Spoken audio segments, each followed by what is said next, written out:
इस कहानी की शुरुआत 1976 से होती है, जहां एड और लोरेन न्यूयॉर्क शहर के घर में किसी भूत के होने के सबूत इकट्ठा कर रहे थे, ताकि वो उन सबूतों को चर्च में देकर उस घर को शुद्ध कर सकें। क्योंकि उस घर में कुछ समय पहले एक इंसान ने अपने पूरे परिवार का कत्ल ही कर दिया था। अब जैसे ही लोरेन अपनी शक्तियों की मदद से देखना शुरू करती है, तो सबसे पहले उसे वो आदमी दिखाई देता है जो एक एक करके अपने घर के सभी लोगों को मार रहा था। तभी उसे वहां पर एक भूत दिखाई देता है जिसका रूप बिल्कुल एक नन की तरह था। जिसके बाद वो नन लोरेन को उसके पति एड की मौत दिखाती है, जहां एक लकड़ी का टुकड़ा एड के शरीर के आर पार हो जाता है, जिससे लोरेन बहुत डर जाती है। इसके बाद हमें इंग्लैंड के एक शहर में एक फैमिली को दिखाया जाता है, जहां बैगी अपने 4 बच्चों के साथ रहती थी, जिसमें जेनेट, माइग्रे, बिली और जोनी के साथ रहती थी। दरअसल इस परिवार की फाइनेंशियल कंडीशन कुछ अच्छी नहीं थी। इसके बाद हमें दिखाया जाता है कि इस घर में कुछ अजीबोगरीब चीजें होना शुरू होती हैं, जहां जेनेट रात को अपने बेड से सोते सोते एकदम से कहीं और पहुंच जाती है, और कभी कभी जेनेट एकदम से किसी से नींद में बातें करने लगती है, और बिली के साथ भी कुछ ऐसी ही चीजें हो रही थी। अब एक दिन जब जेनेट घर पर अकेली होती है, तभी उसे एक बूढ़े इंसान का भूत घर की एक चेयर पर बैठा दिखाई देता है, और उसके बाद वो भूत उस पर अटैक करने की भी कोशिश करता है, जिसकी वजह से जेनेट बहुत डर जाती है। दूसरी तरफ हम देखते हैं कि लोरेन अपने घर पर सोकर उठी होती है, और उठते ही वह देखती है कि एड एक तस्वीर बना रहा है, और वो तस्वीर किसी और की नहीं बल्कि उसी नन की थी, जिसे लोरेन ने कुछ समय पहले देखा था। इसके बाद हम देखते हैं कि जेनेट खुद को रस्सी से बांधकर सोती है, ताकि वो फिर से नींद में इधर उधर न चली जाए। लेकिन तभी रात को जेनेट एकदम से अपने बेड से नीचे गिर जाती है, जिसके बाद कोई उनके कमरे का दरवाजा जोर जोर से खटखटाने लगता है, और जैसे ही वो दरवाजा खोलती है तो उसे वहाँ कोई नहीं दिखाई देता। जिसके बाद वो नीचे लिविंग रूम में जाकर देखती है, जहाँ उसे एक कुर्सी हिलते हुए दिखाई देती है, जिससे वो बहुत डर जाती है और अपने कमरे की तरफ भागती है, और अपने कमरे में जाकर दरवाजा लॉक कर देती है। लेकिन थोड़ी ही देर बाद दरवाजा अपने आप ही खुल जाता है। इसके बाद जेनी डरकर कंबल ओढ़कर सोने की कोशिश करती है, लेकिन तभी कोई उसका कंबल खींच लेता है, जिससे जेनेट बहुत डर जाती है और जोर जोर से चिल्लाने लगती है, जिसकी वजह से उसके पास ही सो रही उसकी बहन भी उठ जाती है। और तभी उन दोनों के पैर तेजी से हिलने लगते हैं, और वो दोनों बहुत डर जाते हैं और भागकर सीधा अपनी मॉम के पास जाते हैं। बैगी जब उनके रूम को चेक करने के लिए आती है कि तभी एक कवर्ड अपने आप ही खिसककर दरवाजे से टकराता है और दरवाजा बंद हो जाता है, और ये देखकर बैगी भी बहुत डर जाती है। जिसके बाद वे सभी बच्चों को लेकर अपने सामने वाले पड़ोसी के घर चले जाते हैं। इस घटना की थोड़ी ही देर बाद पुलिस वहां पर आती है, जिसके बाद वो घर को चेक करना शुरू करते हैं। तभी उनको घर की अलग अलग जगह से आवाजें सुनाई देती हैं, जिसके बाद उन्हें अपनी आंखों के सामने एक कुर्सी चलती हुई दिखाई देती है, जिसे देखकर पुलिस भी बहुत डर जाती है। इसके बाद वो लोग इस बात की जानकारी पास ही एक चर्च के पुजारी को देते हैं। दूसरी तरफ हम देखते हैं कि लोरेन अपने रोजमर्रा के कामों में लगी हुई है कि तभी उसे अपने घर में एक नन दिखाई देती है। जिसके बाद वो नन एड के स्टडी रूम में चली जाती है, जहां एड की बनाई हुई पेंटिंग लगी थी। लेकिन जैसे ही लोरेन उस कमरे से बाहर जाने लगती है कि तभी उस कमरे का दरवाजा अपने आप ही बंद हो जाता है। जिसके बाद वो भूत पेंटिंग से बाहर आकर लोरेन पर अटैक करने की कोशिश करता है कि तभी लोरेन उससे उसका नाम पूछती है। लेकिन इसके बाद हम देखते हैं कि लोरेन को पता चलता है कि जो भी वो देख रही थी वह बस उसकी इमेजिनेशन थी। तभी लोरेन की नज़र अपनी बुक पर पड़ती है, जिसमें उसने कुछ लिख लिख कर फाड़ दिया था। दूसरी तरफ हम देखते हैं कि कुछ मीडिया के लोग जेनेट का इंटरव्यू लेने आते हैं, और इंटरव्यू के बीच में ही वो भूत जेनेट के अंदर आ जाता है। जिसके बाद वो बताता है कि मेरा नाम बिल बिल्किंस है, और उसे हेमरेज था, जिसकी वजह से उसकी मौत कुर्सी पर बैठे बैठे ही हो गई थी। और ये वही कुर्सी थी जिस पर जेनेट को कई बार एक बूढ़ा इंसान बैठे हुए दिखाई दिया था। मीडिया के इस इंटरव्यू से अब पूरे इंग्लैंड को इस केस के बारे में पता चल चुका था। लेकिन अपने पड़ोसियों के घर में सोने के बाद भी जेनेट के अंदर कई बार वो भूत आ जाया करता था, जिसे देखकर सभी लोग बहुत डर जाते थे। धीरे धीरे इस केस के चर्चे दूर दूर तक होने लगे, जहां एड और लोरेन को भी इस केस के बारे में पता चलता है। जिसके बाद वो सीधे पहुंच जाते हैं लंदन, जहां वे सबसे पहले बैगी से मिलते हैं, जहां बैगी उन्हें वो कमरा दिखाती है जहां इन सब चीज़ों की शुरुआत हुई थी।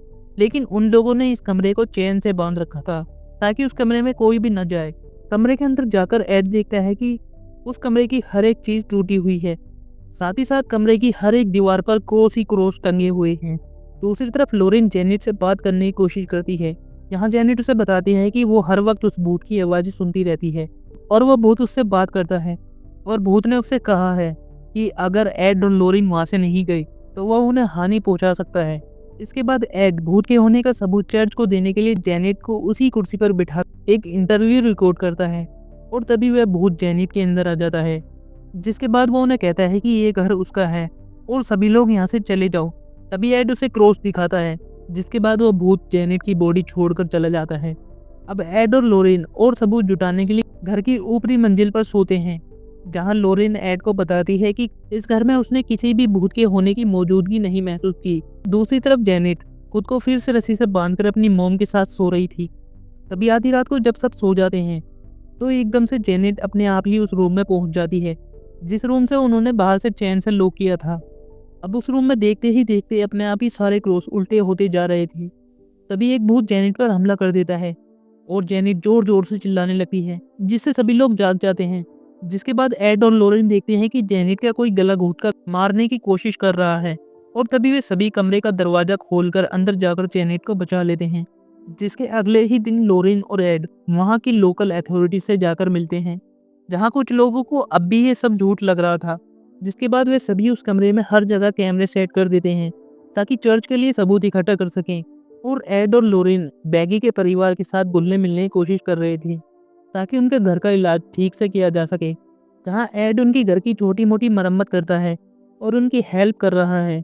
ऐसे ही काम करते करते एड उनकी वॉशिंग मशीन ठीक करने के लिए नीचे बेसमेंट में चला जाता है, जहाँ वो देखता है कि पूरे बेसमेंट में पानी भरा हुआ है क्योंकि वहाँ लीकेज की प्रॉब्लम थी। जिसके बाद वो उस लीकेज को बंद करने के लिए पानी में उतरता है, लेकिन तभी बैगी को एड के पीछे से कोई आता हुआ दिखाई देता है और बैगी एड को बचाने के लिए उसकी तरफ भागती है, लेकिन तभी वो भूत बैगी पर ही हमला कर देता है और उसे पानी में खींचने लगता है। इसके बाद एड बैगी को बचाता है। पानी से बाहर आने पर वे देखते हैं कि बैगी को भी उस भूत ने काट लिया है, बिल्कुल वैसे ही जैसे उसने पहली बार जेनेट को काटा था।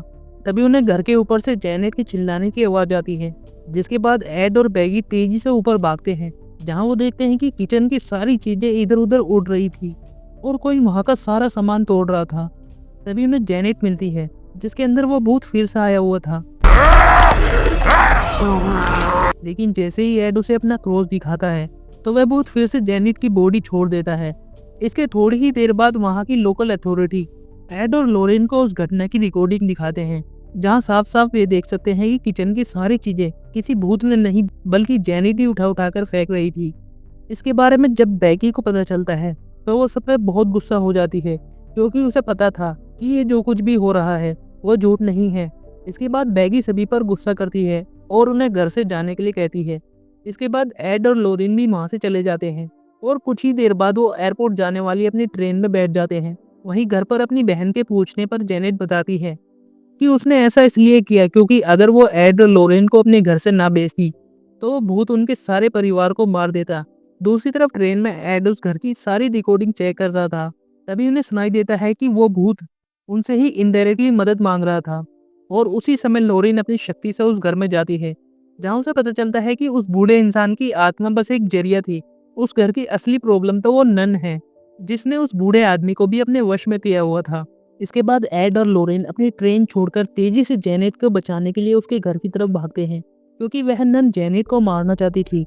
वहीं जेनेट के घर पर जाते जाते लोरेन समझ जाती है कि अगर उन्हें उस शैतान का नाम पता चल जाए तो वे उसे हमेशा के लिए वहां से भगा सकते हैं। उधर घर पर फिर से जेनेट के अंदर वो भूत आ जाता है,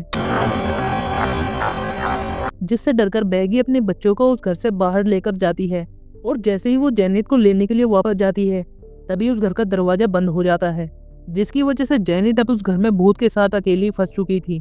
तभी वहाँ एड और लोरेन भी पहुंच जाते हैं और घर के सामने वाला दरवाजा बंद होने की वजह से एड बेसमेंट वाले रास्ते से घर में घुसने की कोशिश करता है।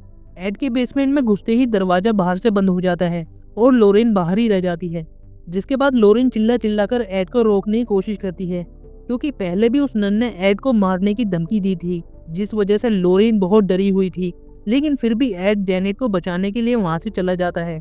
जिसके बाद लोरेन को याद आता है कि आखिरी बार जब उसने इमेजिनेशन में उस नन को देखा था तो उस समय उसने एक किताब में कुछ लिखा था, जिस वजह से वो किताब भी फट गई थी। तभी लोरेन उस किताब को जाकर देखती है जिसमें उस शैतान का नाम लिखा होता है उस शैतान का नाम वेलक होता है। दूसरी तरफ एड बेसमेंट से होता हुआ किसी तरह उस घर में घुस जाता है, लेकिन घर में एंटर होते ही वहाँ की स्टीम पाइप का वाल्व खुल जाता है, जिसकी वजह से बहुत सारे स्टीम एड के चेहरे पर लगती है और एड का आधा चेहरा जल जाता है। और इसी वजह से एड को अब सब कुछ धुंधला दिखाई दे रहा था। लेकिन एड अपने क्रॉस को आगे करता है और धीरे धीरे जेनेट के रूम की तरफ बढ़ता है। तभी घर के बाहर एक पेड़ पर आसमान से बिजली गिरती है, जिसकी वजह से वे पेड़ आधा कट जाता है, लेकिन उसका मुंह बहुत नोकीला हो चुका था। इसके बाद किसी तरह से एड कमरे के अंदर पहुंच जाता है, जहां जाने के बाद वो देखता है कि अब भी जेनेट उस भूत के वश में होती है। तभी जेनेट कमरे की खिड़की से उस पेड़ पर कूदने की कोशिश करती है, लेकिन तभी एड भागकर उसे नीचे गिरने से पहले ही पकड़ लेता है और हम देखते हैं कि एड की पकड़ धीरे धीरे टूटने लगी थी। तभी उस कमरे में लोरेन पहुंच जाती है, जहां उसे वो नन दिखाई देती है और जैसे ही लोरेन एड को बचाने के लिए जाती है तो वो नन उसे उठाकर दीवार पर फेंक देती है। जिसके बाद लोरेन उस शैतान का नाम लेकर मंत्र पढ़ना शुरू कर देती है, जिन मंत्रों का असर धीरे धीरे उस शैतान पर होने लगता है और थोड़ी ही देर बाद वो शैतान वहां से गायब हो जाता है। उसके बाद लोरेन उनको बचा लेती है। अब फिल्म के आखिर में बैगी एड और लोरेन का शुक्रिया अदा करती है और एड अपना क्रॉस निकालकर जेनेट को दे देता है ताकि वो उसकी रक्षा कर सके। और इसी के साथ ये मूवी यहीं पर ही खत्म हो जाती है। आई होप आपको ये वीडियो अच्छी लगी होगी।